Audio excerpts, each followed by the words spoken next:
Hi everyone! Maayong adlaw. Since today is no class, my children and I were staying here in Mama's house located in Dora Balilihan for one night kasi I had an appointment meeting tomorrow. Ay charot, mumiting naman sa Tagpantawid God.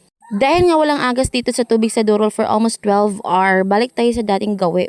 When I was young pa, na-experience ko na pala itong pag-igib ng tubig sa may batis.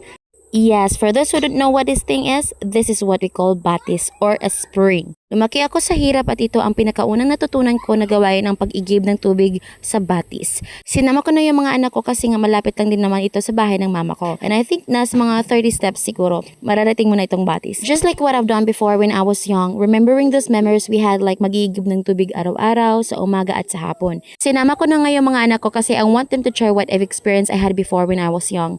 Letting them know na mahirap maging mahirap, and I want them to realize na being poor is a struggle, but it's also a fire that can push you to dream bigger. Kaya ayokong ma-experience nila ang hirap na dinanas ko dati. I want them to dream big talaga. Pero anyways, patuloy lang tayo sa pagkuha ng tubig dahil kung alam nyo lang, ang sarap maligo dito kasi napakalamig. I really amaze and appreciate God's creation kasi ang galing niya mag-provide sa mga taong mahihirap. Alam mo yun, yung tipong mahirap ka tapos He provides everything just to make your life better. Thank you Jesus for being so good to us.